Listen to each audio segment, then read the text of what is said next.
Praise the lord. ప్రియమైన దేవుని బిడ్డలారా, దైవ సేవకులారా, నా ఫేస్బుక్, యూట్యూబ్, వాట్సాప్ ఫ్రెండ్స్ అయిన మీ అందరికీ కూడా నాకు హృదయపూర్వకమైన ధన్యవాదాలు చెల్లించుకుంటున్నాను.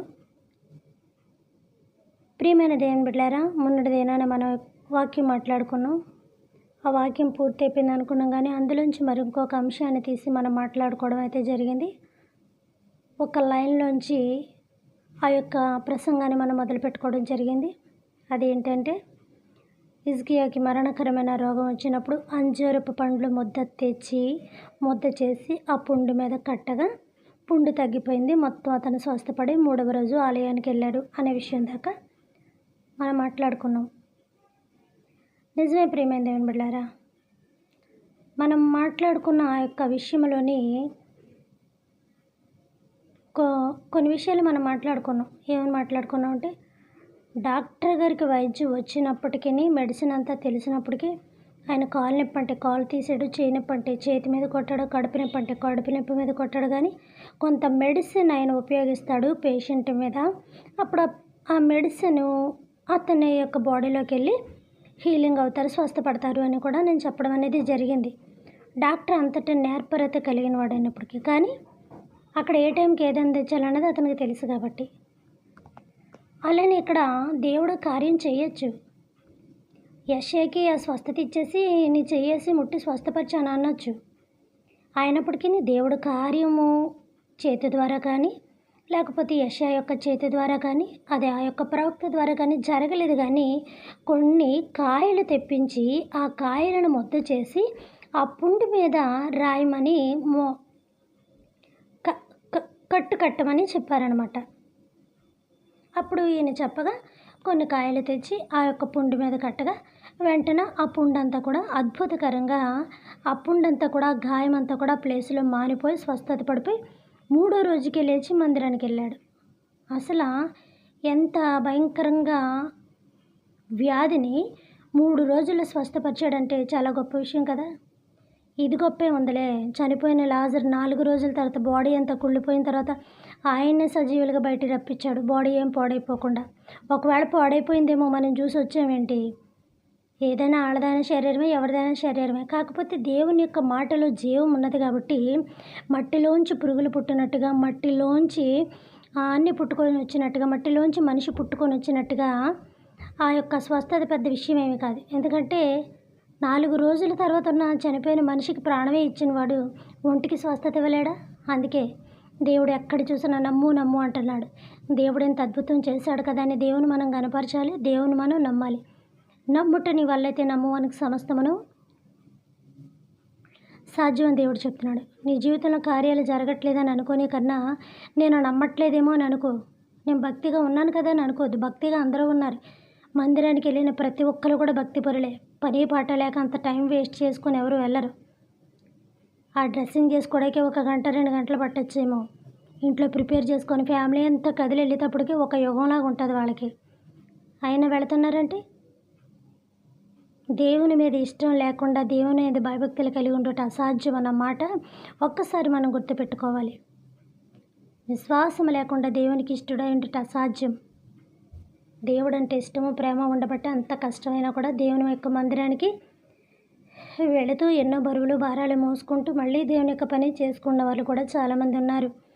అలానే ప్రియమైన దేవుని బిడ్డలారా, ఈ యొక్క తీరులోని మనం మాట్లాడుకుంటున్న విధానంలో ఇలాగ కార్యం చేసుకుంటూ దేవుడు వచ్చాడు.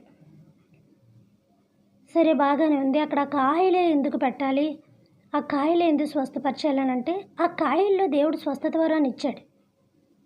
కాయల్లో స్వస్థత వరాన్ని ఎలా ఇచ్చాడు? అసలు కాయల్లోకి ఆ స్వస్థత ఎలా వచ్చింది? కాయలు ఎలా తగ్గాయి? అంత భయంకరమైన పుండు ఎలా తగ్గింది అని అంటే ఏం చెప్తాం? మనకైతే మాటలు ఉండకపోవచ్చు, మనమైతే ఆలోచన చేయొచ్చు. మనమైతే గట్టిగా ఆలోచన చేస్తే అది ఒక కొలిక్కి రావచ్చు.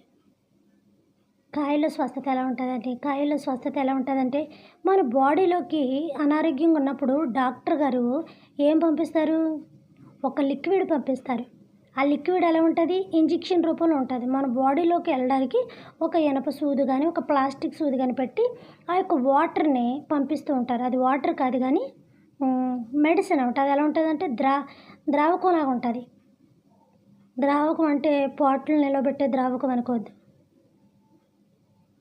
అది మన బాడీలోకి ఒక లిక్విడ్ పంపించినప్పుడు దాంట్లో ఏమవుతుందంటే ఆ పెయిన్ తగ్గేది ఉంటుంది. ఇప్పుడు అందులో ఏముందని చెప్పాలి? ఒక లిక్విడ్లో కడుపు నొప్పి తగ్గిపెట్టండి, ఒక లిక్విడ్లో కాలు నొప్పి తగ్గడం ఏంటండి అని అంటే ఇలా మాటలు మీరు డాక్టర్ దగ్గర అడగాలి. అప్పుడు డాక్టర్ నేను ఖచ్చితంగా మెంటల్ హాస్పిటల్ పంపించక తప్పదు.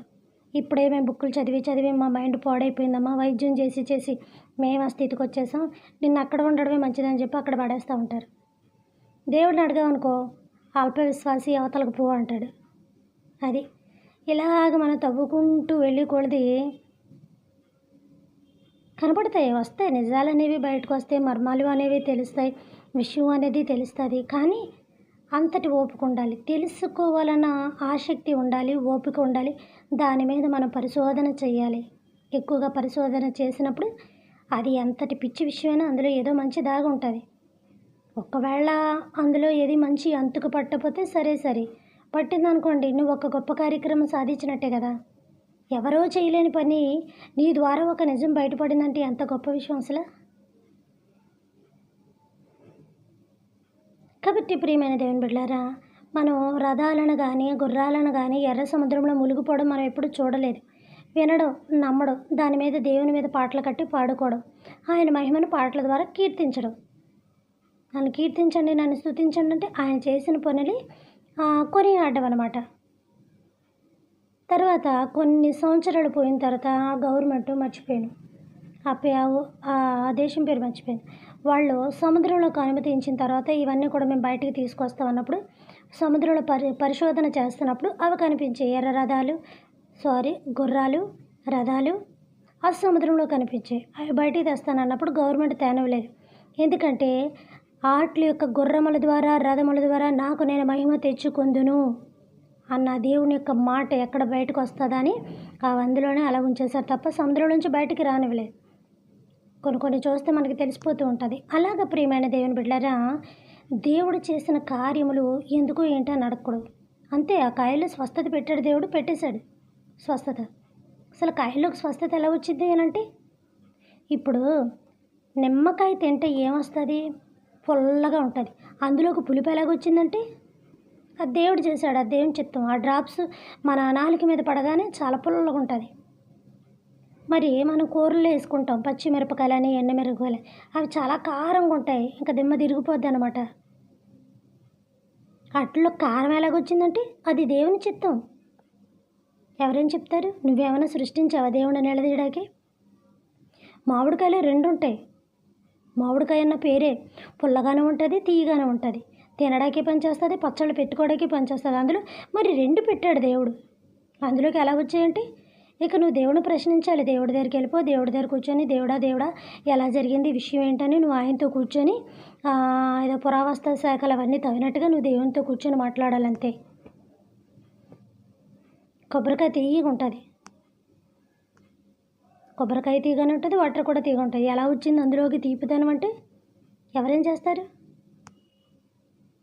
ప్రియమైన దేవుని బిడ్డలారా, అలాగే కొన్ని మసాలా దినుసులు మనం వేసుకుంటూ ఉంటాం, కొన్ని ఇంగ్రీడియంట్స్ అని స్త్రీలు వంట చేసినప్పుడు. ఆ కాయలు కూడా ఏంటవి, అవి లాలుగల ఏయో అంటారు కదా, బ్లాక్ గాను గ్రీన్ గాను అవన్నీ ఉన్నాయి కూడా చాలా కారంగా ఉంటాయి నాలుక మీద పెట్టుకున్నప్పుడు.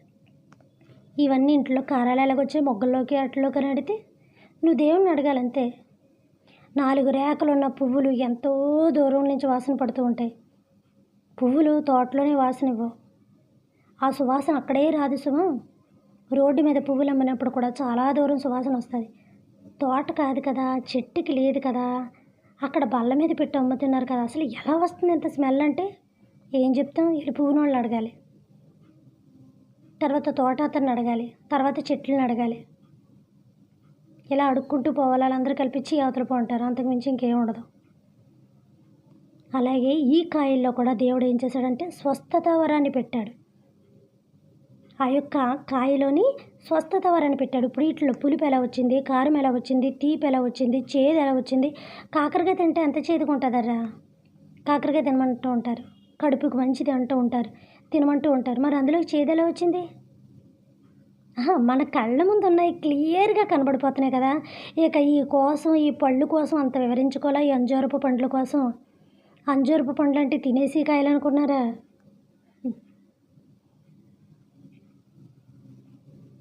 ఇది జాంకాయల చెట్టుకి కాసే కదా కోసుకొని తినేదాం, యాప్లికాయల చెట్టుకి కాసే కదా కోసుకొని తినేదాం అనుకున్నారా అంజూరపు పళ్ళంటే? అసలు దేవుడు అంజూరపు చెట్టుని ఎందుకు తిట్టాడో తెలుసా?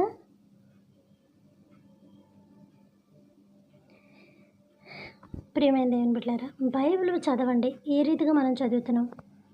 అసలు మీ దైవజనులు చెప్పినప్పుడు మీరు వాక్యం మీద శ్రద్ధ నిలపకపోవడం మీది తప్పు.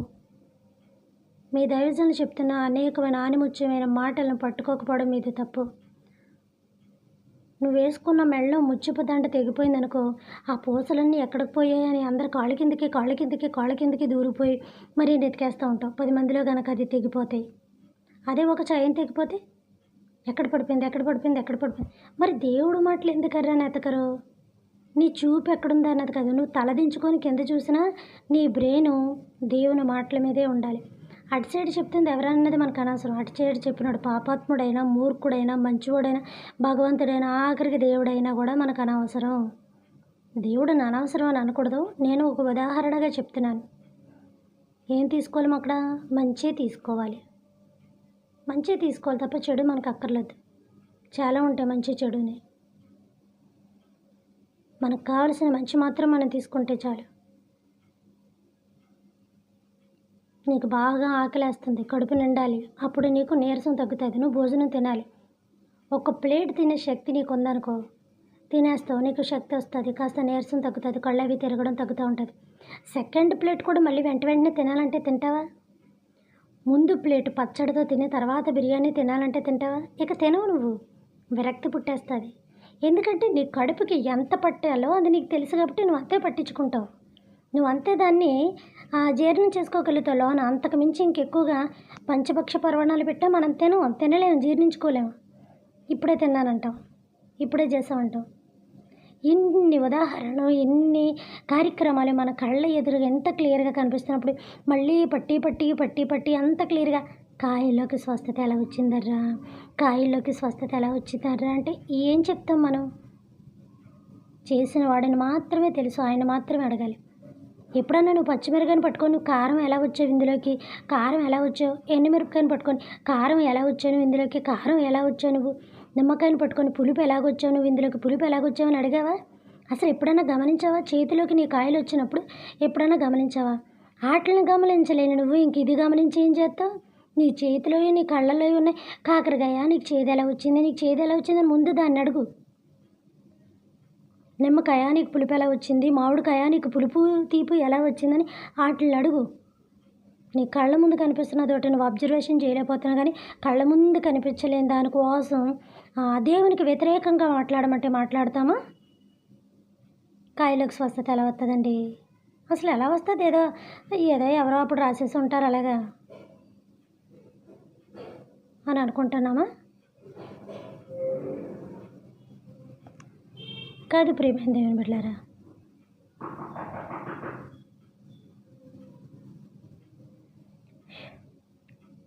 పరలోకమందున్న మా తండ్రి, మీ నామము పరిశుద్ధపరచబడును గాక, మీ రాజ్యం వచ్చును గాక, మీ చిత్తము పరలోకమందును నెరవేరినట్టు భూమి అందును నెరవేరును గాక. మనదిన ఆహారం నేడు మాకు దయచేయండి తండ్రి.